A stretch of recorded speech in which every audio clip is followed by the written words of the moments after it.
Okay. ఈరోజు మనం ఇండేస్ లో 111 ఒకటి 28 ఒకటి కంప్లీట్ చేసేస్తాం. 27 28 కూడా. అంటే మొత్తం పెంట చాప్టర్స్ అన్ని కన్సాలిడేషన్ లో ఉన్న పెంట టాపిక్స్ అన్ని ఈరోజు అయిపోతాయి. ఓకేనా? రేపు మనం రేపు ఉండకపోవచ్చు ఎఫ్ఆర్ క్లాస్. మళ్ళీ ఎల్లుండి డైరెక్ట్ గా క్వశ్చన్ అండ్ ఆన్సర్స్ ఏవైతే పెద్ద క్వశ్చన్స్ ఉన్నాయి కన్సాలిడేషన్ అవి సాల్వ్ చేసుకుని క్లోజ్ చేసుకుందాం ఎల్లుండి కన్సాలిడేషన్. ఓకేనా? సో ఏంటి జాయింట్ అరేంజ్మెంట్స్? చాలా ఈజీగా జాయింట్ అరేంజ్మెంట్స్ అంటే చిన్నప్పుడు మీరు చదువుకున్న దాని ప్రకారం జాయింట్ అంటే మీరు విన్నది జాయింట్ వెంచర్.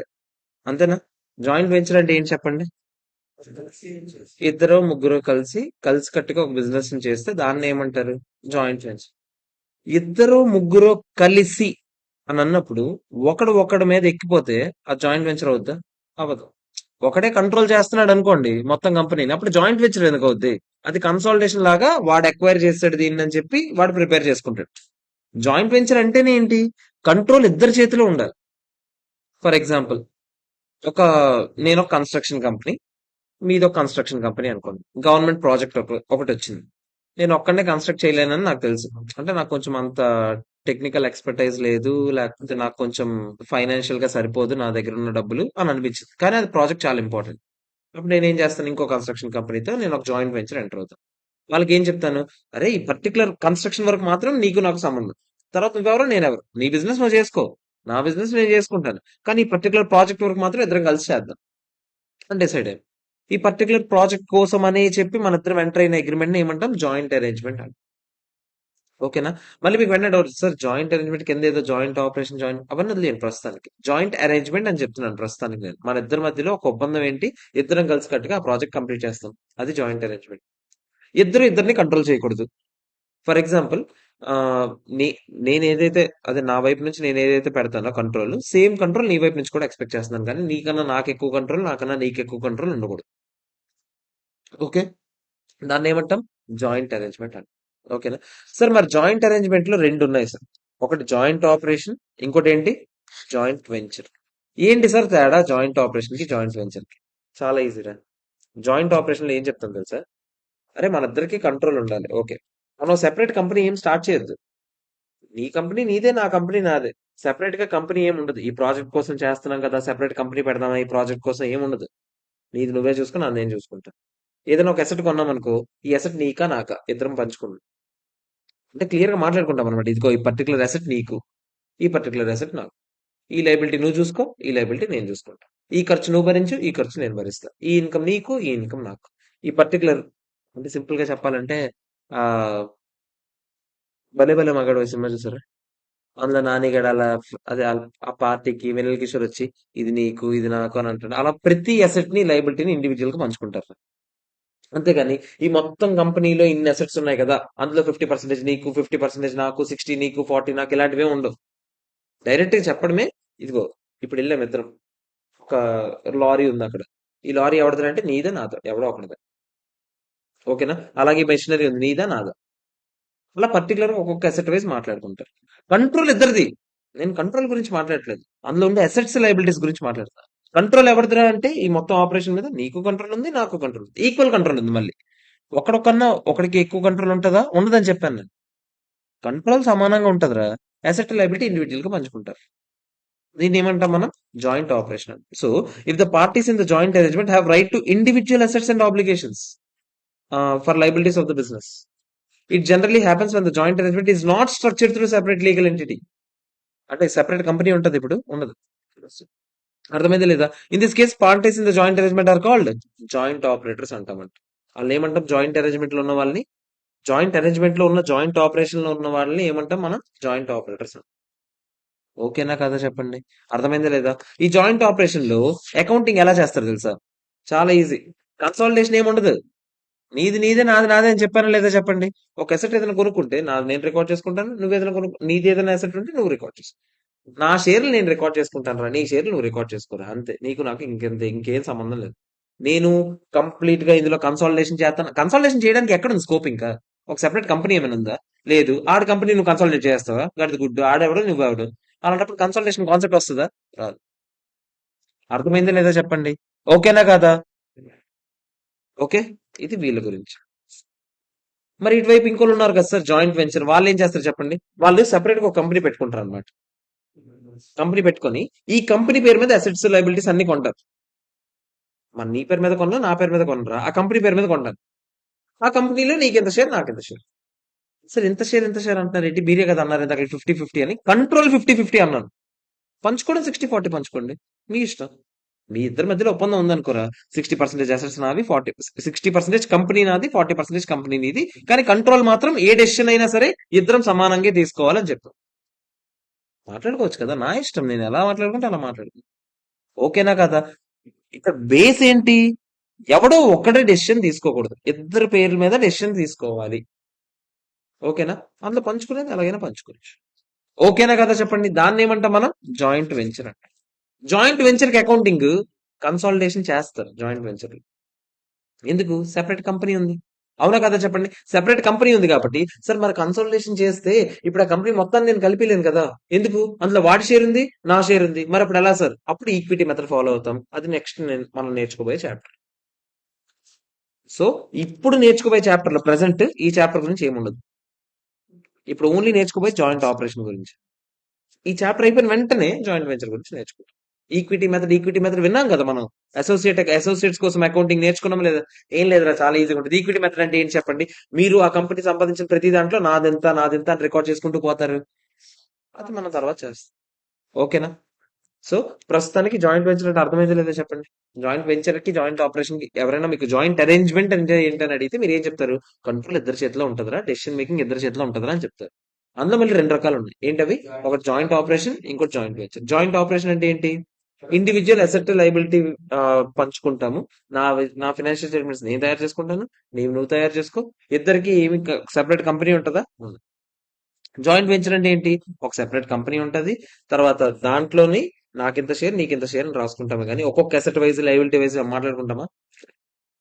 ఓకేనా కదా చెప్పండి? దానికి ఫాలో అయ్యే మెథడ్ ఏంటి? జాయింట్ వెంచర్ కి ఈక్విటీ మెథడ్ తర్వాత నేర్చుకుంటామని చెప్పాను. జాయింట్ ఆపరేషన్ కి ఏ మెథడ్ ఫాలో అవుతామని చెప్పాను? అదే చెప్పాను కదా, సెపరేట్ గా ఎవరు వాళ్ళే తయారు చేసుకుంటారు. అసలు కన్సల్టేషన్ కాన్సెప్టే ఉండదు ఇక్కడ. దానికి ఎలాగ ఏం చేస్తామో చూపిస్తాను. ఆ, అందుకే మన సెపరేట్ లోని ఓన్లీ మనవి ఏవైతే మన షేర్లు ఉన్నాయో అవే కలుపుకుంటాం, అవి చూపిస్తాను నేను. ఓకేనా? జాయింట్ వెంచర్ మీకు చెప్పాను కదా, జాయింట్ వెంచర్ అయితే అప్పుడు ఇన్వెస్టర్ కంపెనీ రెండు తయారు చేయాలి. దాని సెపరేట్ ఫైనాన్స్ స్టేట్మెంట్స్ అది తయారు చేసుకుంటుంది. కన్సల్టేషన్ కూడా చేయాలా లేదా చెప్పండి? ఒక కొత్త కంపెనీ ఉంది కదా ఇప్పుడు. అవునా కదా? ఆ కన్సల్టేషన్ కోసం ఏ మెథడ్ ఫాలో అవుతారని చెప్పాను? Equity method. ఓకేనా? ఈ 27-28 ఇంకా మనం చేయలేదు, అది నెక్స్ట్ చేస్తాం. క్లియరా కాదా చెప్పండి? అర్థమైందా లేదా? ఇటు సైడ్ అర్థం జాయింట్ ఆపరేషన్ గురించి. ఇప్పుడు జాయింట్ ఆపరేషన్ గురించి ఎలా రికార్డ్ చేయాలి చూడండి. ఇప్పుడు ఒక అసెట్ జాయింట్ ఆపరేషన్ కి జాయింట్ ఆపరేటర్ అమ్మాడు అనుకోండి, ఎంట్రీ ఏంటో జాగ్రత్త వినండి. జాయింట్ ఆపరేటర్ ముందు నార్మల్ గా ఏం చేస్తాడని చెప్పాను? జాయింట్ ఆపరేషన్ అంటే ఓన్లీ మన షేర్ ఆఫ్ ఎక్స్పెండిచర్, మన షేర్ ఆఫ్ ఇన్కమ్, మన షేర్ ఆఫ్ అసెట్, మన షేర్ ఆఫ్ లైబిలిటీ రాసుకుంటాం. అంతేనా కదా చెప్పండి? ఫర్ ఎగ్జాంపుల్ ఒక అసెట్ కొన్నాము. ఆ అసెట్ కి ఫర్ ఎగ్జాంపుల్ నేనే డబ్బులు ఇచ్చాను అనుకుంది. ఓకేనా? నేనే డబ్బులు ఇచ్చి కొనుక్కున్నాను. అది జాయింట్ ఆపరేషన్ పేరు మీద కొనుక్కున్నాం. ఆ అసెట్ నాదే అనుకోండి పూర్తిగా. రాసుకుంటాం కదా, ముందే చెప్పాను కదా, అసెట్ వైజ్ లైబిలిటీ వైజ్ పంచుకుంటామని. అది నాదే అనుకోండి, ఎవరు రికార్డ్ చేస్తారు? అది నేనే రికార్డ్ చేసుకుంటాను. ఎంట్రీ ఏంటి? అసెట్ టు క్యాష్, మామూలు ఎంట్రీ. అర్థమవుతుందా మీకు? ఇప్పుడు ఒక అసెట్ కొన్నాం రా, జాయింట్ ఆపరేషన్ కోసం కొన్నాం, కానీ అసెట్ ఎవరితో పంచుకుంటామని చెప్పాను కదా. అది నాదని చెప్తాం అనుకోండి, నా బుక్స్ లోనే కదా వస్తాయి. ఇప్పుడు నీ బుక్స్ లో వస్తాయా? రావు. క్యాష్ నేనే ఇచ్చాను, జాయింట్ ఆపరేషన్ లో క్యాష్. అర్థమైందా లేదా చెప్పండి? ఓకేనా కదా? అంటే సింపుల్ గా చెప్పచ్చు, అది అసెట్ టు క్యాష్. సింపుల్ గా చెప్పాలంటే మీవి మీరు రికార్డ్ చేసుకుంటారు, నార్మల్ ఫైనాన్స్ స్టేట్మెంట్స్ లాగా ఉంటాయి. ఓకేనా? కాకపోతే ఒక జాయింట్ ఆపరేటర్ ఉన్నాడు. ఓకేనా? అంటే ఇప్పుడు ఏ బి ఇద్దరున్నారు. ఇందులో వీళ్ళిద్దరు కలిపి జాయింట్ ఆపరేషన్ పేరు ఏబి అనుకుందాం ఆ ఆపరేషన్ పేరు. ఇప్పుడు ఏ గాడు జాయింట్ ఆపరేషన్ కి ఏదైనా అసెట్ అమ్మాడు అనుకోండి, జాగ్రత్తగా ఆలోచించండి. ఏ గాడు జాయింట్ ఆపరేషన్ కి అసెట్ అమ్మాడు. ఆ అసెట్ లో ఇద్దరికి రైట్ ఉందని అనుకున్నాం. జాయింట్ ఆపరేషన్ మనం ఎలా పంచుకున్నాం అంటే, జాయింట్ ఆపరేషన్ లో ఏ అసెట్ కొన్నా నీకు 60, నాకు 40, లైబిలిటీకి వేరేగా మాట్లాడుకున్నాను, అసెట్ కి ఇలా మాట్లాడుకున్నాను అనుకుందాం. కంట్రోల్ మీకు చెప్పాను నేను, కంట్రోల్ 50-50 ఉంటుంది అంతే. ఇప్పుడు జాగ్రత్తగా ఆలోచించండి. నేను అసెట్ అమ్మాను. మామూలుగా నేను అసెట్ అమ్మితే నేను ఏమని రికార్డ్ చేస్తాను? Cash to asset. 100% అసెట్ అమ్మేసినట్టే కదా, 100% క్యాష్ వచ్చినట్టే కదా. అంతేనా కదా చెప్పండి? గెయిన్ వస్తే టు గెయిన్ అనేస్తాము, లాస్ వస్తే లాస్ అనేస్తాం. అంతేనా కాదా? మనం చిన్నప్పుడు నేర్చుకుంది ఇది. కానీ నేను అంటున్నాను, ఇప్పుడు ఈ 100% రికార్డ్ చేయొద్దు. అదర్ పార్టీ షేరే రికార్డ్ చేయండి అని అంటున్నాను. ఎందుకని ఉంటానో చెప్పండి. ఆ ఎందుకంటే ఎలాగో నేను అమ్మినా కూడా మళ్ళీ 60% నాకే కదా అందులో. అవునా కదా చెప్పండి. అలాంటప్పుడు నేను మొత్తం మళ్ళీ రికార్డ్ చేసుకో, మొత్తం 100% అమ్మేసినట్టు, మళ్ళీ 60% కొనేసినట్టు, ఎందుకు అదంతా? అర్థమవుతుందా మీకు? అందుకని నేను డైరెక్ట్ రాయడం, ఏది రాస్తే సరిపోద్ది. అవతల పార్టీ షేర్ అమ్మేసినట్టు రాసేస్తే సరిపోద్ది లేదా చెప్పండి. అర్థమవుతుందా? ఆలోచించండి, లాజిక్ ఆలోచించండి, లాజిక్ ఆలోచించండి. నేను ఏమంటున్నాను, అరే మీరు అమ్మేసినా కూడా అది ఎవరికి వెళ్తుంది? మీరు ఎవరికి అమ్మేశారు? జాయింట్ ఆపరేషన్ కోసం అమ్మారు. జాయింట్ ఆపరేషన్ లో కొన్న ఏ అసెట్ అయినా సరే, నేను నీకేం చెప్పాను ముందే, అగ్రిమెంట్ మాట్లాడుకున్నాం ఏమని, 60 నాకు 40 నీకు. అంటే మళ్ళీ 60 నేనే కదా రికార్డ్ చేసుకోవాలి. మళ్ళీ నేను 60 రికార్డ్ చేసుకోవడం దేనికి? అదేదో 40 మైనస్ చేసుకుంటే సరిపోదు కదా. అర్థమవుతుందా మీకు? ఓకేనా? సాటిస్ఫైడ్? Okay, clear. సో ఇది ఫస్ట్ దానికి. సేమ్ మళ్ళీ పర్చేజ్ అయినా కూడా ఏం చేస్తారు చెప్పండి. అవతల వారి షేర్ రాసు, సేమ్ ఇప్పుడు చూడండి. జాయింట్ ఆపరేటర్ జాయింట్ ఆపరేషన్ నుంచి ఒక అసెట్ కొన్నాడు అనుకోండి. జాగ్రత్తగా ఆలోచించండి. జాయింట్ ఆపరేషన్ దగ్గర నుంచి జాయింట్ ఆపరేటర్ ఒక అసెట్ కొన్నాడు. మామూలుగా ఎంట్రీ ఏంటి? అసెట్, అంతేనా కదా చెప్పండి. ఇప్పుడు అసెట్ క్యాష్ మామూలు కొనేసాను కాబట్టి 100% నాదే అని రాసుకుంటాం. అంతేనా కాదా చెప్పండి. గెయిన్ ఆర్ లాస్ ఏమైనా వస్తుందా? నేనే కొనుక్కున్నాను, ఇంకా 100% గెయిన్. గెయిన్ ఆర్ లాస్ అమ్మితే వస్తుంది కానీ కొనుక్కుంటే వస్తుందా గెయిన్ ఆర్ లాస్? రాదు కదా. జాగ్రత్తగా ఆలోచించండి. ఇప్పుడు జాయింట్ ఆపరేషన్ దీనివల్ల ఏం జరుగుతుంది చెప్పండి. జాయింట్ ఆపరేషన్ దృష్టిలో ఆలోచించండి. అదొక వేరే కంపెనీ అయి ఉంటే దాని దృష్టిలో ఏమని ఆలోచిస్తారు చెప్పండి. దానికి క్యాష్ వచ్చింది, అవునా కదా చెప్పండి. ఉండదు, దాని దృష్టిలో ఆలోచించండి. క్యాష్ వచ్చింది, అసెట్ వెళ్ళిపోయింది, అంతేనా కదా చెప్పండి. అంటే మీరు ఆలోచించండి. సేమ్, ఆల్రెడీ ఇప్పటికే ఈ అసెట్ జాయింట్ ఆపరేషన్ లో ఉన్నప్పుడే మీరు ఎంత చూపిస్తున్నారు? ఆల్రెడీ ఆల్రెడీ ఎంత చూపిస్తున్నారు? 60% చూపిస్తున్నారా లేదా చెప్పండి. ఆలోచించండి. ఇప్పటి వరకు ఎసెట్ మీరు కొనుక్కోక ముందు వరకు ఆల్రెడీ ఎసెట్ ఎవరి దగ్గర ఉంది? జాయింట్ ఆపరేషన్ దగ్గర ఉంది. అందులో 60 నేను ఆల్రెడీ రికార్డ్ చేసుకుంటూ వస్తున్నాను. 40 నువ్వు ఆల్రెడీ రికార్డ్ చేసుకుంటూ వస్తున్నావు. ఇప్పుడు నేను కొంటున్నానంటే ఇంకెంత కొంటున్నట్టు? 40 కొంటున్నట్టు కదా. 40% రాస్తే సరిపోతుంది. ఓకేనా? అర్థమైందా లేదా? క్లియరా? అయిపోయింది చాప్టర్. ఇంతే చాప్టర్. ఇంతే చాప్టర్. దీని క్వశ్చన్స్ చేసేద్దాం ఇప్పుడు. దానికన్నా ముందు ఒక చిన్న పాయింట్ నిన్న మీకు చెప్పాను కదా, లాస్ట్ లో ఇన్వెస్ట్మెంట్ స్టేటస్ ఒకటి వదిలేసాం, అది కూడా చెప్పాను. ఇన్వెస్ట్మెంట్ ఎంటీ స్టేటస్ అంటే ఏం లేదు. ఇప్పుడు ఒక కంపెనీ ఉంది. ఆ కంపెనీ ఇన్వెస్ట్మెంట్ ఫండ్ అన్నమాట. నిన్నే మాట్లాడుకున్నాం. అంటే ఏం చేస్తారు వాళ్ళు చెప్పండి. జనాల దగ్గర నుంచి డబ్బులు తీసుకొని, ఆ డబ్బులు తీసుకొని ఏం చేస్తారు? రకరకాల దగ్గర ఇన్వెస్ట్ చేసి అందులో నుంచి వచ్చిన రిటర్న్స్ వీళ్ళకి పంచుతారు. వాళ్ళ మెయిన్ ఉద్దేశం, ఎక్కడైనా ఇన్వెస్ట్ చేస్తున్నారు అనుకోండి, అందులో భాగంగా టీసీఎస్ లో 51% షేర్స్ కొన్నారు అనుకుందాం. వాళ్ళ ఉద్దేశం ఆ కంపెనీని కంట్రోల్ చేద్దామని. వాళ్ళ ఉద్దేశం ఏంటి? జస్ట్ ఇన్వెస్ట్మెంట్ చేద్దాం, అందులో నుంచి వచ్చిన లాభం పంచుతారు. సో ఇలాంటి వాళ్ళు కన్సల్టేషన్ చేస్తారా?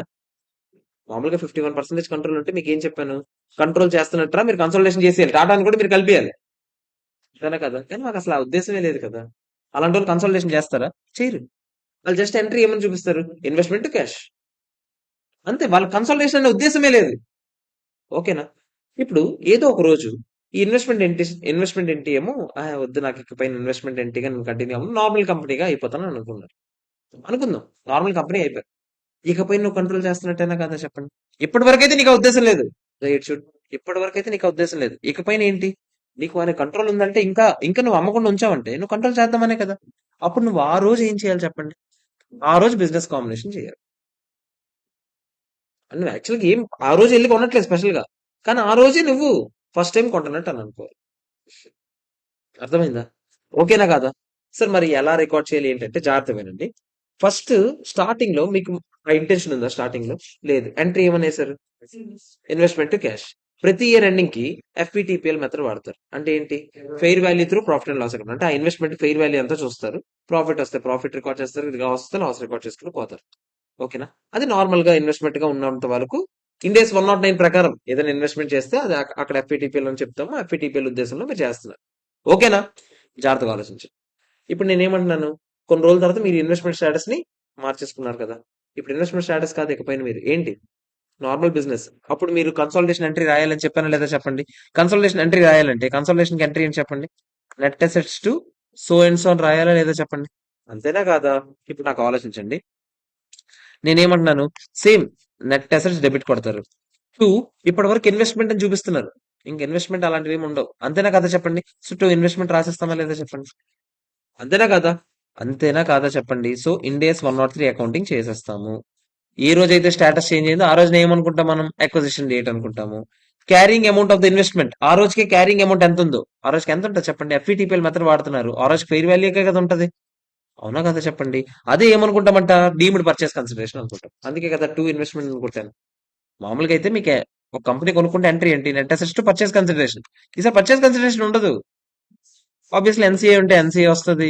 గుడ్ విల్ లో క్యాపిటల్ రిజర్వ్ ఇవన్నీ వస్తాయి రావా చెప్పండి. సేమ్ అన్ని యాజ్ టీజ్ గా వస్తాయిరా. నెట్ అసెట్స్ ఫెయిర్ వాల్యూ చూపించాలి. పర్చేస్ కన్సిడరేషన్ కన్నా డిఫరెన్స్ వస్తే దానివల్ల ఏదో ఒకటి రావచ్చు. గుడ్ విల్ లో క్యాపిటల్ రిజర్వ్ అన్ని సేమ్ రా. 103 ఫాలో అయిపోయి ఓకేనా. ఇది ఎవరి నుంచి ఎవరి కింద కన్వర్ట్ అయితే ఇన్వెస్ట్మెంట్ నుంచి నార్మల్ కన్వర్ట్ అయిపోతాయి. మరి రివర్స్ కేసు కూడా అవ్వచ్చు కదా. నార్మల్ నుంచి ఇన్వెస్ట్మెంట్ కన్వర్ట్ అయ్యారనుకో, ఎప్పటి వరకు మీరు ఏం చేస్తున్నారు? మరి ఇకపైన కన్సల్టేషన్ ఉంటుందా? మరి అప్పుడు అన్ని ఏం చేయాలి చెప్పండి. టూ నెట్ అసెట్స్ అన్ని క్రెడిట్ చేస్తాం, ఎన్సీఏ మొత్తం క్లోజ్ చేస్తాం. అంతేనా కాదా? ఇవన్నీ ఇంక ఉండవు. ఇంకా చెప్పండి ఇంకా. మరి ఇన్వెస్ట్మెంట్ మనకి ఎంత అయితే ఉంటుందో అది ఇన్వెస్ట్మెంట్ కింద చూపించుకోవాలి కదా. ఏ మెథడ్ ఏ వాల్యూ చూపిస్తారు? ఫెయిర్ వాల్యూ చూపిస్తాము. ఆబ్వియస్లీ గెయిన్ ఆర్ లాస్ వస్తే పిఎన్ఎల్ పంపించేస్తాం. చూడండి, derecognise net assets, derecognise NCA చేశానా లేదా నేను? చేశానా లేదా? రికాగ్నైజ్ ఇన్వెస్ట్మెంట్ ఎఫ్ఈటీపీఎల్ కి చేశానా లేదా? ఇన్వెస్ట్మెంట్ ఎఫ్ఈటీపీఎల్ మెథడ్ కి అన్ని డిఫరెన్స్ నేను చేయమని చెప్పాను. ప్రాఫిట్ ఆర్ లాస్ ఈజీయేనా? ఓకేనా కదా చెప్పండి. క్వశ్చన్స్ చేసేద్దాం మనం. నాకు ఒకసారి ఇన్వెస్ట్మెంట్ ఏంటి స్టేటస్, జాయింట్ అరేంజ్మెంట్. ఇన్వెస్ట్మెంట్ ఏంటి స్టేటస్ చాలా ఈజీ. జాయింట్ అరేంజ్మెంట్స్ ఏం చెప్పాను చెప్పండి. జాయింట్ అరేంజ్మెంట్ అంటే ఏంటి? టూ ఆర్ మోర్ పర్సన్స్ కి కంట్రోల్ ఉంటాయి. మీరు గుర్తుపెట్టుకోండి. ఈక్వల్ కంట్రోల్ ఉంటాయి. ఇప్పుడు ఏబిసి ముగ్గురు పార్టీస్ ఉన్నారు, ముగ్గురు ఈక్వల్ గా కంట్రోల్ చేస్తున్నారు అనుకోండి, అప్పుడు కూడా అది ఏమవుతుంది? జాయింట్ అరేంజ్మెంట్ అవుతుంది. ఒక్కడ ఇద్దరే కాదు, నేను ఇద్దరు కన్నా ఎక్కువ ఎంతమంది అయినా అని చెప్తాను. సరే ఏబిసి ఉన్నారు, 40-30-30 మాట్లాడుకున్నారు. ఇదేంటి? అసెట్స్ లో మాట్లాడుకున్నారు. కంట్రోల్ కనుక ముగ్గురు కలిసి రాసుకున్నారు ఏమని? ముగ్గురు డెసిషన్ కావాల్సిందే అని అనుకున్నారు అనుకోండి, అప్పుడు ఆబ్వియస్లీ ఏమవుతుంది? జాయింట్ అరేంజ్మెంట్ అవుతుంది. అప్పుడు అవ్వదు. కంట్రోల్ కూడా అవ్వదు. ఎందుకు చెప్పండి. ఇప్పుడు ఫర్ ఎగ్జాంపుల్ ఇక్కడ అనుకోండి, ఇక్కడైతే కంట్రోల్ ఎవరిది వాళ్ళదే అన్నా కూడా అప్పుడు జాయింట్ అరేంజ్మెంట్ అవుతుంది. ఎందుకు చెప్పనా? 40 ఇడిది, 30 ఇడిది, 30 ఇడిది. ఎవడైనా ఒకరి చేతిలో 51% ఉందా? అప్పుడు కూడా ఇది ఏమవుతుంది? జాయింట్ అరేంజ్మెంట్ అవుతుంది. ఒక డెసిషన్ తీసుకోవాలంటే సచ్చినట్టు ఏం చేయాలి చెప్పండి. ముగ్గురు కన్సర్న్ కావాలి. జాయింట్ వెంచర్ అవుతుందా అవ్వదా డిపెండ్స్ ఆన్ వాళ్ళ ఒక సెపరేట్ కంపెనీ పెడుతున్నారా పెట్టట్లేదు అనేది. అసోసియేట్ అవుతుంది. అదే మీకు చెప్తున్నాను కదా. ఇప్పుడు మీకు ఇప్పుడు మీకు ఇదే క్వశ్చన్ లో మీకు డౌట్ రావచ్చు. సరే ఇది అసోసియేట్ అవుతుందా, జాయింట్ వెంచర్ అవుతుంది? అంతేనా కదా చెప్పండి. అసో జాయింట్ వెంచర్ అంటే ఏంటి? కంట్రోల్ గురించి ముగ్గురికి కంట్రోల్ ఉంటుంది అని మాట్లాడుకున్నాం అనుకోండి, అదేమవుతుంది? జాయింట్ వెంచర్ అవుతుంది. అలా కంట్రోల్ గురించి ఏం మాట్లాడుకోలేదు. జస్ట్ సిగ్నిఫికెంట్ ఇన్ఫ్లుయెన్స్ ఉంది నీకు, 20 కన్నా ఎక్కువ ఉంది, 50 కన్నా తక్కువ ఉంది, అప్పుడు ఏమవుతుంది చెప్పండి? అసోసియేట్. ఏదైనా సరే ఒకటే మెథడ్, ఈక్విటీ మెథడ్. కాకపోతే క్లాసిఫై చేసుకోవడం ఎలా అనేది మీరు మీ ఇంటెన్షన్ బట్టి, మీ అగ్రిమెంట్ బట్టి. అంతే. కంట్రోల్ గురించి మీరు మాట్లాడుకుంటేనే అగ్రిమెంట్ లో అది జాయింట్ వెంచర్ అవుతుంది. కంట్రోల్ గురించి మాట్లాడకపోతే అదే ఏమవుతుంది? అసోసియేట్. అర్థమైందా లేదా చెప్పండి. మరి జాయింట్ ఆపరేషన్ అంటే ఏంటో చెప్పండి. సెపరేట్ ఎంటి ఏం ఫామ్ చేసుకోము. ఇండివిజువల్ గా అసెట్ ఎంత ఎంత ఎంత అని పనిచేసుకుంటాము లైబిలిటీలు. అంతేనా కదా చెప్పండి. దాన్ని బట్టి ఎవరి వాళ్ళు అకౌంటింగ్ చేసుకుంటాం. అసలు కన్సల్టేషన్ జరుగుతుందా? జరగదు. ఓకే. క్వశ్చన్స్ చూద్దామా? తీయండి ఒకసారి క్వశ్చన్స్. జాయింట్ అరేంజ్మెంట్ లోనే రెండు ఉన్నాయి, ఒకటి జాయింట్ ఆపరేషన్, ఒకటి జాయింట్ వెంచర్. జాయింట్ వెంచర్ లో సెపరేట్ ఎంటి ఉంటుంది, జాయింట్ ఆపరేషన్ లో సెపరేట్ ఎంటి ఉండదు. ఓకే. అరే నాకు బ్రేక్ లో ఈ నోట్స్ ఏదైతే ఉందో అదొక్కటి స్ప్లిట్ చేసేవారు. ఇప్పుడు ఈ పీడిఎఫ్ ఉంది కదా, ఆ మిస్ అయిన టాపిక్స్ ఒక్కటే స్ప్లిట్ చేసి కావాలా? స్ప్లిట్ రా, పీడిఎఫ్ స్ప్లిట్ వచ్చు కదా, ఆ స్ప్లిట్ చేసి ఇచ్చింది. పేజ్ నెంబర్ చెప్పండి. నువ్వు ఆర్టికల్స్ ఎక్కడ చేసావురా? ఆర్టికల్స్ ఇది కూడా చేయలేదు ఎట్రా చోదిగా. ఇది అంటే చెప్పండి పేజ్ నెంబర్. మరి అందులోనే అన్ని ఉంటాయి.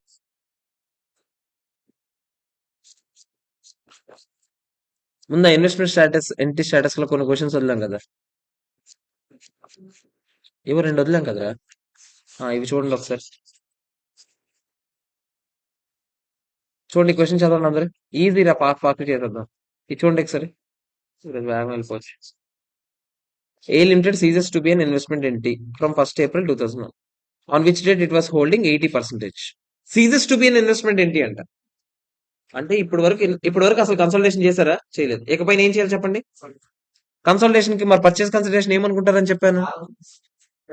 ఆ రోజున్న క్యారింగ్ వాల్యూ ఎంత ఉంది ఆ రోజు? ఆ రోజు ఫెయిర్ వాల్యూ త్రూ పిఎండ్ఎల్ ద్వారా మెజర్ చేస్తారు. అది ఎంత ఉంది? 4 lakhs. So deemed consideration 4 lakhs. NCA ఆడే ఇచ్చాడు ఎంతంట?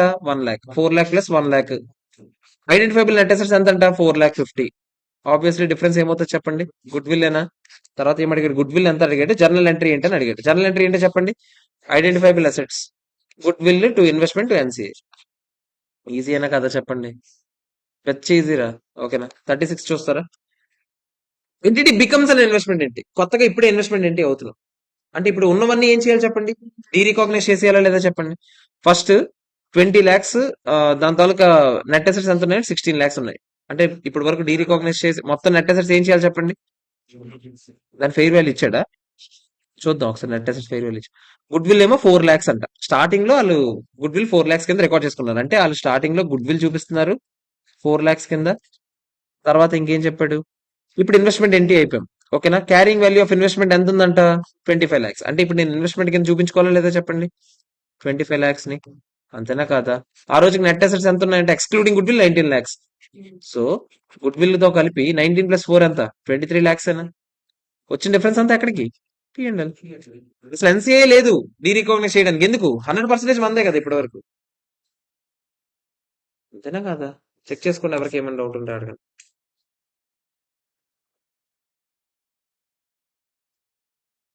ఈ ఎంట్రీ రాసుకోండి. ఎంట్రీ రాసుకోండి. చెప్పు రోషిని. డౌట్ ఉందా? వస్తే ఇవే బిట్స్ వస్తాయి.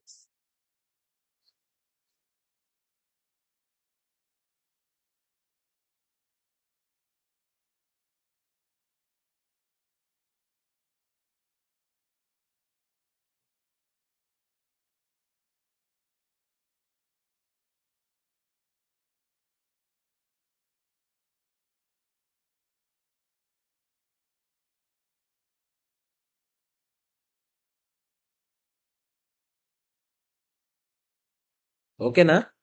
క్లియరా? ఒకసారి చూద్దామా? ఇదేదో జాయింట్ అరేంజ్మెంట్స్ ఒక క్వశ్చన్ ఇక్కడ పంపించాడు. ఏంటో చూడండి. P and Q form a joint arrangement అంట యూజింగ్ ఏ సెపరేట్ వెహికల్ అంట. అంటే ఇది ఆబ్వియస్లీ సెపరేట్ వెహికల్ వాడతారని జాయింట్ వెంచర్ అయి ఉంటుంది. అంతేనా? P and Q each own 50% of the capital అంట. However the contractual terms of joint arrangement states that P has right to all of the machinery and obligation to pay bank loan. ఇలా individual గా పంచుకుంటున్నారంటే ఇదేంటి? Joint operation మళ్ళీ వచ్చాం. Joint operation general గా మీకు చెప్పాను రే సెపరేట్ వెహికల్ ఉండదని. ఓకేనా? సో కంపల్సరీ ఏం కాదు, కానీ మాట్లాడుకుంది క్లియర్ గా మాట్లాడుకున్నారు ఇండివిజువల్ గా మీకు ఇది అని. అంతేనా?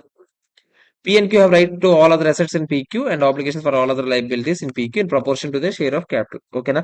సో ఫస్ట్ P కి మాత్రమే మిషనరీలో బ్యాంక్ లోన్ లో సంబంధం ఉంది. ఇది P కి, ఇది P కి. మిగతావన్నీ PNQ పంచుకుంటారంట. ఓకేనా?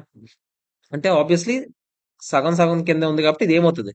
జాయింట్ ఆపరేషన్ అవుతుంది. ఎందుకంటే జాయింట్ వెంచర్ అంటే మీకు ఏం చెప్పాను నేను? అసలు ఇలా ఒక్క అసెట్ వేరేగా మాట్లాడుకోము, డైరెక్ట్ గా ఇంత అని మాట్లాడుకుంటాం. ఓకేనా? ఇలా ఒకటి ఒకటి పంచుకున్నారంటేనే మీరు కళ్ళు మూసుకొని అదేమనుకోవాలి? Joint operation. How should P recorded financial statements in the వాళ్ళు ఎలా రికార్డ్ చేయాలంట? పి ఏం చేయాలి చెప్పండి? వాళ్ళ తాలూకు షేర్లే కదా రికార్డ్ చేసుకోవాలి. పికి మిషనరీ 2,50,000 మొత్తం ఎవడో చెప్పండి? పిదే. పిఏ చూపించుకోవాలి. క్యాష్ 50,000 లో మీ షేర్ అని చెప్పండి. 50% అంటే ఎంత? 25,000 మీరు రికార్డ్ చేసుకోవాలి. క్యాపిటల్ 1,50,000 మీదని చెప్పండి. 75,000. బ్యాంక్ లోన్ ఎవరు చెప్పండి? మొత్తం మీదే కదా. ఆబ్లిగేషన్ 75,000. అదర్ లోన్ అని చెప్పండి. సగమే కదా, 37,000. అయిపోయింది ఆన్సర్. పిల్ల బచ్చా క్వశ్చన్. ఇది జస్ట్ ఎంత ఏవేవి ఎంత చూపించాలో అని అడుగుతున్నాను. చెప్పేసి ఓకే. క్లియర్. ఫస్ట్ క్వశ్చన్ చెప్తారు. ఎన్ని క్వశ్చన్స్ ఉన్నాయన్నారు joint arrangements?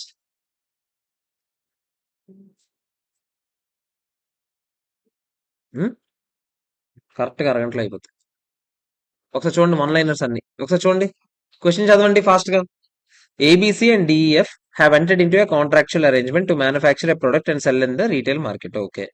As per the terms of arrangement decisions ఎవరు తీసుకుంటారంట? ఇద్దరు తీసుకుంటారు. అందుకే joint arrangement. Obviously parties share the returns of the arrangement equally. Okay. ఇది జాయింట్ అరేంజ్మెంటే కాదా అని అడుగుతున్నాడు. జాయింట్ అరేంజ్మెంటే కాదా? జాయింట్ అరేంజ్మెంట్ డెసిషన్స్ ఇద్దరు తీసుకుంటామని చెప్పాం కదా. అయిపోయింది ఆన్సర్. సెకండ్ క్వశ్చన్ చూద్దామా. డెసిషన్ దగ్గర అంతే.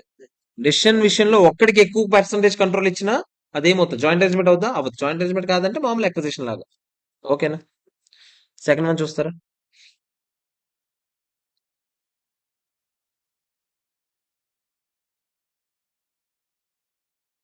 ఇద్దరికి 50-50 ఉందంట. డెసిషన్ తీసుకోవాలంటే 51% అంట. ఆబ్వియస్లీ ఇద్దరికి జాయింట్ కంట్రోల్ ఉన్నట్టేనా కదా చెప్పండి. ఇండైరెక్ట్ గా, డైరెక్ట్ గా మాట్లాడుకోలేదు, ఇండైరెక్ట్ గా మాట్లాడుకున్నారు లేదా. నీకు 50 నాకు 50 అని చెప్పాను రా ఓటింగ్ పవర్. డెసిషన్ తీసుకోవాలంటే 51 అని చెప్పాను రా. మరి అప్పుడు ఆటోమేటిక్ గా సచ్చినట్టు ఇద్దరు కదా, ఇంప్లిసిట్ అయినా కాదా చెప్పండి. అవునా కాదా. నెక్స్ట్. నాకు 50-30-20 అంట. అంతేనా. ఓకే. ఇంకా డెసిషన్ తీసుకోవాలంటే ఎంతమంది కావాలంట, 75% కావాలంట. ఇప్పుడు ఆగండి, ఆలోచించండి ఎవరెవరి మధ్యలో జాయింట్ అరేంజ్మెంట్ ఉన్నట్టు. ఏ అండ్ బికి మధ్యలోనే ఉన్నట్టు. ఎందుకు చెప్పండి. ఏ బి కలిస్తే చాలు డెసిషన్ వచ్చేస్తుంది కాబట్టి. అర్థమైందా. ఓకేనా కదా చెప్పండి. So it does not control the arrangement because it needs the agreement of B. The terms of their contractual arrangement requires at least 75% కావాలని చెప్పారు. Imply that A and B have joint control of the arrangement because decisions ఎవరి మధ్యలో జరుగుతున్నాయి, ఏ and B ఒప్పుకుంటేనే జరుగుతుంది. సీగడ పిల్లబచ్చాడు ఆడు కూర్చుని ఏం ఆడని పేగలడా ఆడ ఒక్కడే ఓట్ అగేన్స్ట్ చేసిన జాయింట్ అరేంజ్మెంట్ అవుతుంది. అగ్రిమెంట్ ఉంది అనుకో క్లియర్ గా, అప్పుడు మాట్లాడుకున్నాం అనుకో దీని గురించి ఆల్రెడీ, అప్పుడు అదేమవుతుంది జాయింట్ అరేంజ్మెంట్. అది కూడా సెపరేట్ గా ఏమైనా ఎంటిటీ ఫామ్ చేస్తున్నారా లేదా చూసుకొని అప్పుడు జాయింట్ ఆపరేషన్ జాయింట్ వెంచర్ చూసుకుంటాం. లేదనుకో అప్పుడు ఏమవుతుంది, జస్ట్ సిగ్నిఫికెంట్ ఇన్ఫ్లుయెన్స్ ఉన్నట్టే. ఎందుకు 51 ఉంది ఆవిడ దగ్గర లేదు, అప్పుడు అసోసియేట్ అవుద్దా, అసోసియేట్ అకౌంటింగ్ చేస్తా. ఓకేనా కాదా చెప్పండి. అర్థమైందా లేదా ఒకసారి చెక్ చేసుకోండి. జాయింట్ అరేంజ్మెంట్ అవుద్దా అంటే వాళ్ళిద్దరి మధ్యలో ఉంటే అప్పుడు జాయింట్ అరేంజ్మెంట్ అవుద్దా లేదా. Next fourth one. ఇప్పుడు ఇదే క్వశ్చన్ లో 40-30-30 ఉండుంటే ఎవరి మధ్యలో అయినా ఉన్నట్ట కాదు, ముగ్గురు మధ్యలో కలిపి ఉన్నట్టు. ఎందుకు చెప్పండి. 75 కావాలి. 75 కావాలంటే ఎవరిద్దరు కలిసిన అవుతుందా, ముగ్గురు కావాల్సింది. అర్థమవుతుందా మీకు డిఫరెన్స్. Next fourth one. ఉండొచ్చు. నెక్స్ట్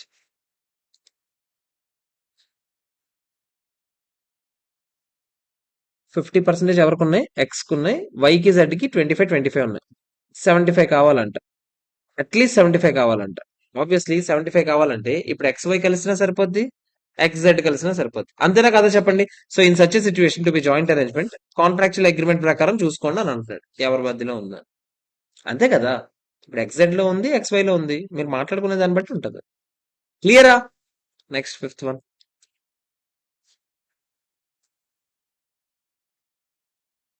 35-35 ఏకి 35 బికి 35 అంట. మిగతా వాళ్ళందరూ ఎవరెవరో ఉన్నారంట 30%. డెసిషన్స్ కి మెజారిటీ కావాలంట. అప్పుడు ఆబ్వియస్లీ ఏ బి మాట్లాడుకున్నారు అనుకోండి, వాళ్ళిద్దరి మధ్యలో జాయింట్ అరేంజ్మెంట్ ఉన్నట్టేనా కదా. మాట్లాడుకుంటే ఇవన్నీ డిప్లొమాటిక్ ఆన్సర్స్ రా. వాళ్ళిద్దరి మధ్యలో అగ్రిమెంట్ ఉండాలి. మీరు చెప్పేది అయిపోద్ది గడిదగుడ్డు. అప్పుడు A and B joint control ఉంటుంది only if the contractual arrangement ప్రకారం మాట్లాడుకున్నారు అనుకోండి. ఏ అండ్ బి కలిసి కట్టుగా డెసిషన్ తీసుకుందాం అనుకోండి, ఇప్పుడు ఆబ్వియస్లీ ఉన్నట్టేనా కాదా. ఉన్నట్టు. ఏం మాట్లాడుకోకపోతే జస్ట్ అసోసియేట్ అవుతుంది ఏకి. బికి కూడా అదేమవుతుంది, అసోసియేట్ అవుతుంది. ఏ అసోసియేట్ ప్రకారం ఏ ఈక్విటీ మెథడ్ ఫాలో అవుతుంది, బి ప్రకారం బి ఫాలో. ఓకేనా కాదా. Sixth one. 2 ఇన్వెస్టర్స్ ఆర్ఎస్ ఉన్నారంట. ఆర్ కి 60 ఉందంట, ఎస్ కి ఎంత ఉంది, 40 ఉందంట. ఆర్టికల్స్ ఆఫ్ అసోసియేషన్ ప్రకారం both the investors have right to appoint 2 directors ని అపాయింట్ చేసుకోవచ్చు అంట. డైరెక్టర్స్ కి ఎవడు అపాయింట్ చేసిన డైరెక్టర్ ఆడు చెప్పినట్టు వింటాడండి మరి ఆబ్వియస్లీ. ఇంకోటి చెప్పినట్టు వింటాడు, నేను అపాయింట్ చేసిన director. Further articles of association ఏం చెప్పారు, బోర్డ్ ఆఫ్ డైరెక్టర్స్ మెజారిటీ రావాలంట. ఆబ్వియస్లీ ఉన్నదే 4 డైరెక్టర్స్, నీకిద్దరు నాకిద్దరు అని చెప్పారు. పేరుకి 60-40 ఉన్నా కూడా కంట్రోల్ ఎవరి చేతిలో ఉన్నట్టు, ఇద్దరు చేతిలో ఉన్నట్టే. అంతేనా కాదా చెప్పండి. ఎందుకంటే ఇద్దరు డైరెక్టర్స్ నేను చెప్పినట్టు వింటారు, ఇద్దరు నువ్వు చెప్పినట్టు వింటారు. సింపుల్ మెజారిటీ రావాలంటే ముగ్గురు రావాలి. ముగ్గురు రావాలంటే ఎవడో ఒకటి మారాలి లేదా చెప్పండి. అప్పుడు ఇది జాయింట్ అరేంజ్మెంట్ లాగానే అవుతుందా లేదా. అదే చెప్తా. ఓకేనా కాదా చెప్పండి. Jointly control. Next seventh one.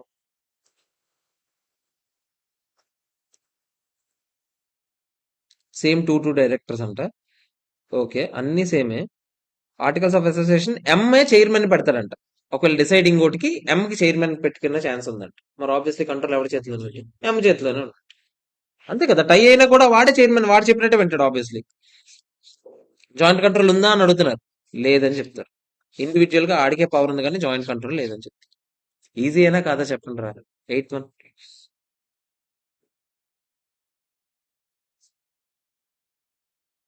నాకు 3 ఉన్నది, నీకు 2 ఉందంట. 50-50 ఉంది ఓటింగ్ పవర్. అయినా కూడా డెసిషన్ మేకింగ్ ఎవరి చేతిలో ఉంది చెప్పండి? 3 డైరెక్టర్స్ నా చేతిలోనే ఉన్నారు కదా.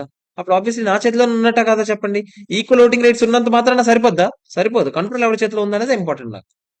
అంతేనా కాదా చెప్పండి? నెక్స్ట్.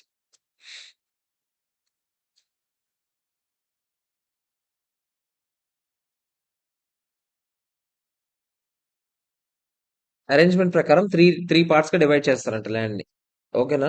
ఆ, ఇద్దరు పార్టీస్ రెసిడెన్షియల్ యూనిట్స్ కన్స్ట్రక్ట్ చేయాలంట. డెసిషన్స్ ఎవడ వాళ్ళు తీసుకుంటారంట. ఇదే జాయింట్ అరేంజ్మెంట్ గడిది గుడ్. రిటర్న్స్ కూడా వాళ్ళవేనంట. కానీ third part of the land మాత్రం ఇద్దరు కలిపి చేస్తారంట. ఇప్పుడు జాయింట్ అరేంజ్మెంట్ దేని విషయంలో ఉన్నట్టు? Third part of the land మీద ఉన్నట్టు. ఎందుకంటే ఫస్ట్ ల్యాండ్ నాది, సెకండ్ ల్యాండ్ నీది. దాని మీద కన్స్ట్రక్షన్ నాదే, రెవెన్యూ నాదే, అన్ని నావేనంట. సెకండ్ దాని మీద నీదే కన్స్ట్రక్షన్, నీదే రెవెన్యూ అంట. మన ఆబ్వియస్లీ కంట్రోల్ దేని మీద ఉన్నట్టు? ఆ third part of the land మీదేనా? అదే చెప్తుంది. Third part of the land is required to B manage by both. Next. 10, 11, 10, 11 homework. 12th one రండి. 10, 11 హోంవర్క్ రాసుకోండి. 12th one. డిఈఎఫ్ ఒక కొత్త ఎంటిటీ పెట్టారంట. పేరు డిఈఎఫ్ అంట. As per the arrangement, unanimous consent is required only with respect to decisions required related to change in the name of the entity. ఒకడా change. Name మార్చడానికి ముగ్గురు పేరు కావాలంట, ముగ్గురు డెసిషన్ కావాలంట. Constitutional documents. Okay.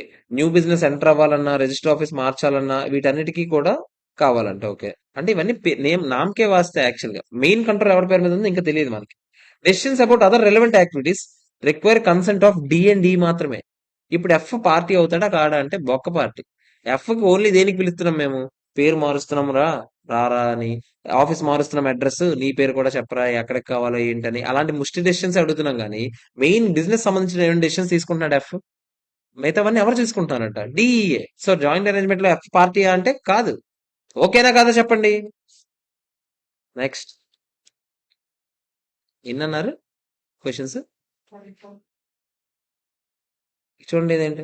AB contractual arrangement ఉందంట, where by decision related to relevant activities are required to be taken by unanimous consent of both the parties. ఇద్దరు consent కావాలి. ఓకే, బానే ఉంది. However in case of any dispute with any vendor or customer of the arrangement, entity A ఏం చేస్తుందంట? Entity ఏం చేస్తుంది? అదే కోర్టుకి వెళ్ళి కేసులు వేయడం అవన్నీ చూసుకుంటుందంట. అయినా అది ఏదో చిన్న పవర్ అది. అంతేనా కదా చెప్పండి? చిన్న గొడవల విషయంలో నువ్వు వెళ్ళి కోర్టుకి వెళ్ళి కేసు వేయరా వెండర్ మీద అని చెప్పాను. కానీ కంట్రోల్ అంతా ఎవరి మీద ఉందని చెప్పాడు? ఇద్దరి మీద ఉందని చెప్పాడా లేదా? సో జాయింట్ అరేంజ్మెంట్ అవుద్దా లేదంటే ఉంది. అవుద్ది. సో జస్ట్ ఏదో వాడు ఒక డిస్ప్యూట్స్ విషయంలో వెళ్ళి కోర్టుకి వెళ్ళి కేసు వేసినంత మాత్రం ఆడికే మొత్తం పవర్ ఉన్నట్ట కాదు కదా. సిచ్యువేషన్ బట్టిరా ఏదైనా సరే. ఓకేనా? 14th one.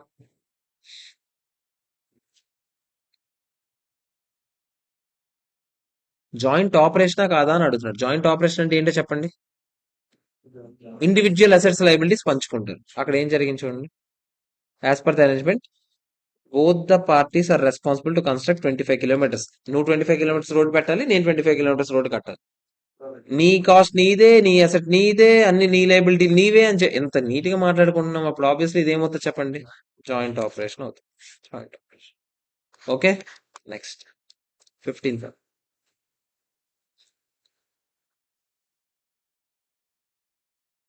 MN cars will be owned by both the parties jointly. Okay. తర్వాత ఏం చెప్పారు? Expenses to run the car and revenues from business will be shared between both the parties as agreed or not. ఇంకా determine whether the arrangement is joint operation or not. అసలు separate entity ఉందా ఇక్కడ? ఇక్కడ ఆర్ఎస్ఎంఎన్ ఒక contract enter అయ్యారు.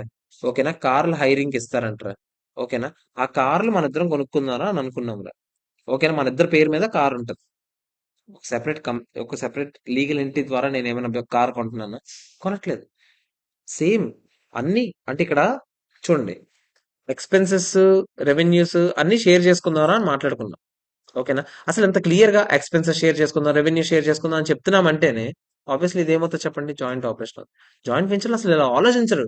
Joint venture మీకు ఏం చెప్పాను డైరెక్ట్ గా నేను? అసలు నెట్ అసెట్స్ ఒక సెపరేట్ కంపెనీ ఉంటుంది, దాంట్లో నెట్ అసెట్స్ నీకెంత నాకెంత అంతే. ఓకేనా? 16th చూద్దాము.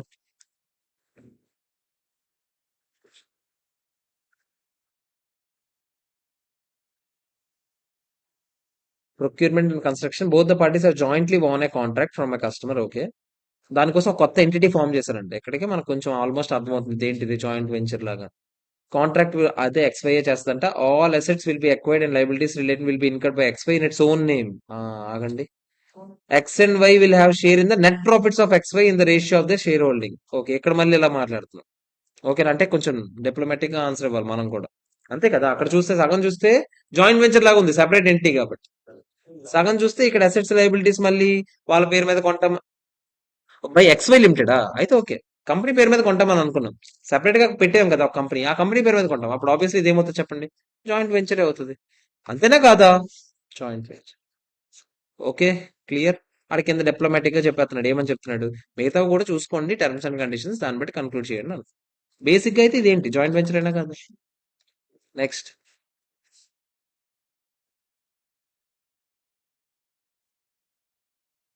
ఎస్టాబ్లిష్డ్ పార్ట్నర్షిప్ ఫర్మ్ ఒకటి కన్స్ట్రక్ట్ చేసామంట. చేసి దాంట్లో 50-50% అని చెప్పుకున్నామంట. ఇది ఇది ఏమవుతుంది అని అడుగుతున్నాడు మనకి. ఒకసారి జాగ్రత్త చూడండి. Parties to the arrangement should evaluate whether the legal form separate గా క్రియేట్ సెపరేషన్ ఉందా లేదా. పార్ట్నర్స్ ఇప్పుడు పార్ట్నర్షిప్ ఫర్మ్ వేరు, కంపెనీ వేరు. కంపెనీ అనుకోండి సెపరేట్ లీగల్ ఎంటిటీ ఉంటుంది. కానీ పార్ట్నర్షిప్ ఫర్మ్ కి మీకు గుర్తుంటే అందులో లైబిలిటీ ఎప్పుడైనా అల్టిమేట్ గా ఎవరికి చెప్పండి? ఎల్ఎల్పి అనుకోండి మళ్ళీ వేరు. నార్మల్ పార్ట్నర్షిప్ ఫర్మ్ అయితే పార్ట్నర్స్ దేనా కాదా చెప్పండి? అంతేనా కాదా? So separate legal entity status లాగా ఉండొచ్చు, ఉండకపోవచ్చు. సో అది ఏమంటున్నాడు? If the parties conclude that they have rights in the assets and obligations relating to partnership firm, then this would be a joint operation.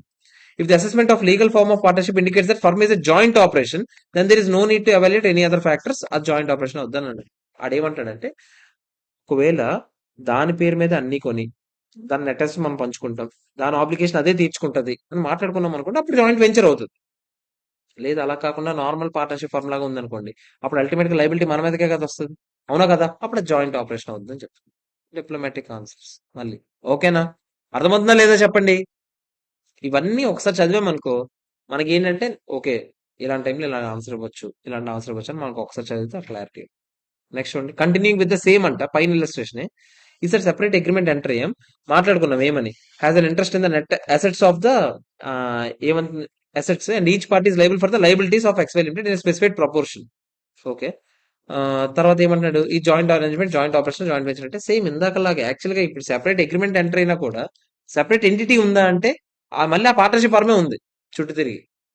అంతేనా కాదా చెప్పండి? సో అది ఏమంటాడు? In this case terms of separate agreement may cause the arrangement to be joint operation నే అయ్యుండొచ్చు అని అంటాడు మళ్ళీ సేమ్ ఇందాకలాగా. పార్ట్నర్షిప్ ఫర్మ్ పెట్టుకున్నామా? పార్ట్నర్షిప్ ఫర్మ్ పెట్టుకోలేదు ఈసారి, సెపరేట్ అగ్రిమెంట్ రాసుకున్నాం. ఇప్పుడు సెపరేట్ అగ్రిమెంట్ రాసుకుంటే అది కళ్ళు మూసుకొని మనం ఏం చేస్తాం, ఎలాగో జాయింట్ ఆపరేషనే పెడతాం. ఇక్కడే కొంచెమైనా ఆలోచిస్తాం కానీ ఇక్కడ అసలు ఆలోచిస్తామా? సెపరేట్ ఎంటిటీ ఉంటేనే అది పార్ట్నర్షిప్ ఫర్మ్ రా బాబు అని ఆలోచించిన వాళ్ళం మనం. అవునా? అసలు ఎంట్రీ ఎంటిటీయే లేదంట, జస్ట్ అగ్రిమెంట్ ఉందంట మీ ఇద్దరి మధ్యలో. అగ్రిమెంట్ ఉంటే అది ఆబ్వియస్లీ ఏమవుతుంది? Joint operation. నెక్స్ట్,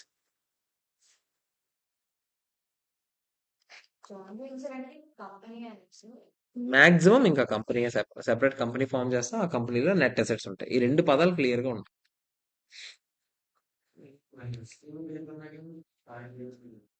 అంతే స్పెషల్ వర్క్. అంతే, దాన్ని ఎస్పీవీస్ అంటాం. ఇక్కడ చూడండి, ఇద్దరికి 50-50 ఉందంట. ఒక సారీ, టూ పార్టీస్ ఉన్నారంట. Entity A in which each party has a 50% ownership interest. Okay. The purpose of the arrangement is to manufacture materials, manufacture చేయాలి for their own individual manufacturing processes. Okay. The arrangement ensures that parties operate the facility that produce the materials to the quantity and quality specifications of the parties. Legal form of entity A through which the activities are conducted initially indicates that assets and liabilities are the assets and liabilities of entity A. అంటే దానివేనంట, ఆ company ఏదైతే పెట్టాం entity ఏ అని, దాని పేరు మీద assets liabilities అని ఉంటాయి. Contractual arrangement does not specify that parties have rights to assets or liabilities for the liabilities. Have rights to the assets or obligation for the liabilities of entity A. There are following other relevant circumstances అని చెప్పాడు. Other circumstances ఏంటో చూడండి. అంటే simple గా చెప్పాలంటే ఇక్కడ separate entity ఉంది. First condition మనకు జాయింట్ వెంచర్ రెండు కండిషన్స్ చెప్పాను. నేను ఏంటంటే చెప్పాను, సెపరేట్ ఎంటిటీ ఉండాలి, దాని పేరు మీద అసెట్స్ లైబిలిటీస్ కొనాలి. మీకు అందులో ఏమి ఉండాలని చెప్పాను? నెట్ అసెట్స్ లో రైట్ ఉండాలి, నెట్ అసెట్స్ లో రైట్ ఉండాలని చెప్పాను. అంతేనా కాదా చెప్పండి? ప్రస్తుతానికైతే ఒకటి ఉంది కానీ ఇంకోటి లేదు. నెట్ అసెట్స్ లో రైట్ ఉందా లేదా అనేది ఎక్కడ మాట్లాడుకోలేదంట. ఓకేనా? తర్వాత ఎంటిటీ ఏ తయారు చేసిన అవుట్పుట్ ని ఆ ఈడు కొనుక్కుంటారంట. వీళ్ళిద్దరు కలిసి తయారు చేస్తున్నారు ఒక రా మెటీరియల్. నీకు 50 నాకు 50 అని కొనుక్కుంటాం మనం. Entity A cannot cell the output any of the output to third parties unless this is approved by two parties of the arrangement. ఇది ఆబ్వియస్లీ జాయింట్ అరేంజ్మెంట్. బయట వాళ్ళకి అమ్మాలంటే ఇద్దరు డెసిషన్ కావాలంట. కొంచెం జాయింట్ అరేంజ్మెంట్ అయితే పక్కా. అంతేనా కదా చెప్పండి.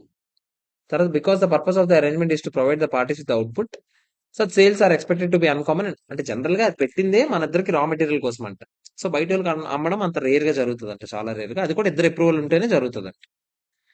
ప్రైస్ ఆఫ్ ద అవుట్పుట్ ఒకవేళ బయట పార్టీస్ అమ్మితే so sold to the parties ఈ set by both the parties at level that is design to cover the cost of production. అదే ప్రైస్ దాన్ని బట్టి పెట్టుకుంటారంట, మనకు అయ్యే ఖర్చులు మీట్ అయ్యేలాగా ప్రైస్ పెట్టుకుంటారంట. On the base of this operating model the arrangement is intended to operate అంటే బ్రేక్ ఈవెన్ లెవెల్. అంటే దానికి ఖర్చు, దాని లాస్ రాకూడదురా ఆ కంపెనీకి. ఆ ఏ లిమిటెడ్ కి ఎంత ఖర్చు అయిందో అంత ఖర్చుకు నువ్వు ఆడు కొనుక్కుంటే సరిపోద్దురా. ఇప్పుడు నాకు నీకు రా మెటీరియల్ కావాలి, మన ఇద్దరం కలిసి ఒక కంపెనీ పెట్టాం, ఆ కంపెనీ మ్యానుఫ్యాక్చర్ చేస్తుంది, దాని నుంచి మనం కొనుక్కుంటాం. ఇది కాన్సెప్ట్.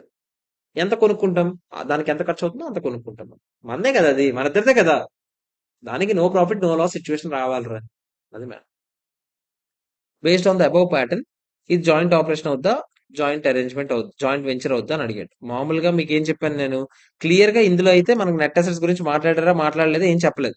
అంతేనా? ఒకవేళ నెట్ అసెట్స్ గురించి మీరు రాసేయండి, ఏమని రాస్తారు. నెట్ అసెట్స్ గురించి కూడా క్లియర్ గా మీకు మాకు మీ ఇద్దరికి రైట్స్ మాట్లాడుకున్నాం అనుకోండి నెట్ అసెట్స్ మీద, అది ఆబ్వియస్లీ ఏమవుతుంది, జాయింట్ వెంచర్ అవుతుంది. దాని గురించి మాట్లాడుకోలేదు అనుకోండి, అప్పుడు అది ఏమవుతుంది, జాయింట్ ఆపరేషన్.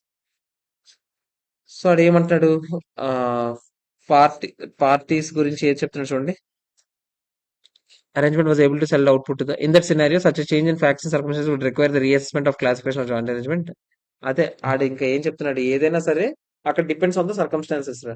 అక్కడ కనుక మనం మాట్లాడుకునే విధానం క్లియర్ గా మనం నెట్ అసెట్స్ గురించి మాట్లాడుకున్నాం అనుకోండి, జాయింట్ వెంచర్ అవుతుంది. నార్మల్ కేసులో అదేమవుతుంది, జాయింట్ ఆపరేషన్. ఓకేనా కాదా చెప్పండి, అర్థమైందా? అన్లిమిటెడ్ లైబిలిటీ ఏం కాదు, క్లియర్ గా మాట్లాడుకుంటాం. నీ లైబిలిటీ ఇది, ఈ బ్యాంక్ లో నువ్వు తీర్చుకోవాలి, ఇది నేను తీర్చుకోవాలి, ఇలా మాట్లాడుకున్నాం కదా. జాయింట్ ఆపరేషన్ గా ఎందుకు లాస్ రాకూడదు, అలా ఏం లేదు కదా. లాస్ వస్తే లాస్ కి సంబంధం ఏంటి అసలు, ఇద్దరు భరించుకుంటారే. వాళ్ళకి షేర్ మాట్లాడుకుంటాం కదా ముందుగానే. 60-40 50-50 అని మాట్లాడతాం ఇందాక నుంచి, ఆ రేషియోలో పంచుకుంటారు. వెంచర్ కి అయితే సెపరేట్ గా లాస్ అని చూస్తాం. జాయింట్ ఆపరేషన్ కి అయితే ఆ జాయింట్ ఆపరేషన్ మొత్తం కండక్ట్ చేస్తుంది, దాని నుంచి ప్రాఫిట్ లాస్ వస్తుంది, దాని బుక్స్ ఉండవు సెపరేట్ గా. ఆ ప్రాఫిట్ లాస్ లో కూడా నీ షేర్ ఎంత నా షేర్ ఎంత అంటే సింపుల్ గా ఈ ప్రాఫిట్ లాస్ అని మాట్లాడుకోవడం బదులు సేల్ లో నీకెంత నాకెంత, ఎక్స్పెన్స్ లో నీకెంత నాకెంత అని రాసామా, ఆటోమేటిక్ గా లాస్ ఆఫ్ ప్రాఫిట్ ఇద్దరు దాంట్లో షేర్ అయిపోతుందా లేదా. ఇప్పుడు 50 రూపీస్ సేల్, 100 రూపీస్ పర్చేస్, రెండు హాఫ్ ఆఫ్ అని మాట్లాడుకున్నాం అనుకో. 25 సేల్ నేను బుక్ చేస్తా, 25 సేల్ నువ్వు బుక్ చేస్తా. 100 ఎక్స్పెన్స్ లో 50 నేను బుక్ చేస్తా, 50 నువ్వు బుక్ చేస్తా. ఆటోమేటిక్ ఇండైరెక్ట్ గా లాస్ బుక్ అయిపోయిందా లేదు ఇద్దరికి, నీకు 25 నాకు 25. అర్థమవుతుందా? ఇండివిజువల్ గా అన్ని కలుపుకోవాలిరా జాయింట్ ఆపరేషన్ అంటే. ఓకేనా కాదా చెప్పండి. నెక్స్ట్ 20th వన్ చూడండి. 20th వన్ చిన్నదే కదా, అది మీకు హోంవర్క్ ఇస్తున్నా. 20th వన్ చేయండి. 21 ఆల్రెడీ కవర్డ్ బిఫోర్ ఆన్. అదే 21 పైన చేస్తాం కదా ఇందాకలా ఒక సమ్, అక్కడ చేసామని అనుకున్నాం. ఆ, వెనక నుంచి వద్దాం చూడండి సరే. 24th నుంచి వద్దాం, వెనక నుంచి 3-4 ఉన్నాయి. ఫాస్ట్ చూడండి. 24th క్వశ్చన్ చూడండి. A is one of the parties to joint operation holding 60% ఉందంట మనకి. జాయింట్ ఆపరేషన్ అని ఆడే క్లియర్ గా చెప్పాడు. 60% మనకుంది, 40% ఆడుకుంది. Purchased an asset from joint operation మీకు చెప్పాను, ఓన్లీ ఎవరి షేర్ రికార్డ్ చేస్తాం మనం, ఆ అవతలోడి షేరే రికార్డ్ చేస్తాం. అంతేనా కదా చెప్పండి. అవతలోడి షేర్ ఎంత, 40%. Carrying value of the asset in the books of joint operation ఎంత ఉందంట, 100 రూపీస్ ఉందంట. Asset was actually purchase for 80 rupees కొన్నాం. 80 కొన్నాం కదా, 80లో నాదంత, అది అవతలోడిది ఎంత, 40%. అదే రికార్డ్ చేయాలని చెప్పాను నేను నీకు. Asset to bank. కొనేటప్పుడు ప్రాఫిట్ లాస్ వస్తాయా, రావని చెప్పాను. సేల్ చేసినప్పుడే ప్రాఫిట్ ఆర్ లాస్ వస్తాయి. ఎందుకు, నా బుక్స్ లో ఉన్న అసెట్ నేను అమ్ముతున్నాను కాబట్టి ప్రాఫిట్ ఆర్ లాస్ వచ్చే సిచ్యువేషన్ ఉంది, కానీ వేరే వాడి అసెట్ నేను కొనుక్కునేటప్పుడు నాకెందుకు ప్రాఫిట్ ఆర్ లాస్ వస్తుంది. ఇక్కడ నేను ఏం చేస్తున్నాను, జాయింట్ ఆపరేషన్ నుంచి నేను అసెట్ కొనుక్కుంటున్నాను. ఆల్రెడీ ఇప్పటికే మీరు చూపిస్తున్నారు బుక్స్ లో, ఆ asset ని మీ షేర్ చూపిస్తున్నారు 60%. ఇప్పుడు పూర్తిగా కొనేస్తున్నప్పుడు 60 ఆల్రెడీ రికార్డ్ చేస్తున్నారు. ఇంకెంత రికార్డ్ చేస్తే సరిపోతుంది? 40 రికార్డ్ చేస్తారు. ఓకేనా కాదా చెప్పండి. సో జాయింట్ తర్వాత hence A shall record asset at, అదే అసెట్ ఎంతకు చూపిస్తామో అని చెప్తున్నాడు వీడు. Purchase price 80 rupees and A share of limited, ఏదది, A limited should not record it share of loss until the asset is resold to a third party. ఎవరి గురించి అడుగుతున్నాడు అసలు? How should A limited account for the purchase of asset? Okay. A limited should not record it share of loss until the asset is sold to the third party. ఇక్కడ loss profit ఏం వచ్చిందా? ఇప్పుడు ప్రస్తుతానికి ఏమైనా వచ్చిందా? Joint operation నుంచి మీరు కొనుక్కుంటారు. బయట పార్టీకి ఏమైనా అమ్మారా? అమ్మలేదు. Joint operation has sold the asset to, joint operation కి ఏం జరిగింది చెప్పండి. 100 రూపాయలది ఎంత కమ్మేసినట్టు? 80 కమ్మేసినట్టు. అంటే ఎంత లాస్ వచ్చినట్టు? 20 లాస్. 20 లాస్ మళ్ళీ పంచుకోవాలి లేదా చెప్పండి. ఎవరెవరికి ఎంత? 60 నాకు, 40 మీకు. 60% అంటే ఎంత చెప్పండి? 12 రూపీస్ లాస్. కానీ ఆ 12 రూపీస్ లాస్ నేను ఇప్పుడు చూపిస్తానా? చూపించకూడదని చెప్పాను. ఎప్పుడు చూపిస్తానని చెప్పాను? థర్డ్ పార్టీకి సేల్ చేసినప్పుడు చూపిస్తాను. ఓకేనా కాదా చెప్పండి. అర్థమైందా లేదా? So A limited shall not record any share in the loss incurred in the sale transaction. Okay, clear. అవతలోడి గురించి ఆలోచించండి ఇప్పుడే. అవతలోడి పర్స్పెక్టివ్ లో ఆలోచించండి. ఆడేం చేస్తున్నాడు చెప్పండి. వాడి తాలూకు 40% అసెట్ పోతున్నట్టేనా కాదా చెప్పండి. అంతేనా కదా? ఇప్పటి వరకు ఎంతకు చూపిస్తున్నాడు? 100 లో 40% అంటే 40 రూపీస్ చూపిస్తున్నాడా? వాడికి పైన డీ రికాగ్నైజ్ చేసి ఎలా 2 అసెట్ ఎంత వేస్తాడు చెప్పండి? 40. వాడికి క్యాష్ వస్తున్నట్ట? ఆడికి మొత్తం క్యాష్ వచ్చేది 80లో, వాడి షేర్ ఎంత? 32 వస్తున్నట్టేనా కాదా చెప్పండి. అందుకని 32 ఆడేస్తాడు. ఆబ్వియస్లీ ఆడికి లాస్ వచ్చిందా? అది ఆడ రాస్తాడు. ఇది మీరు రాసేయండి పక్కనే. ఇంకోటి దాని గురించి రాసేయండి. Other party entries. అర్థమైందా మీకు?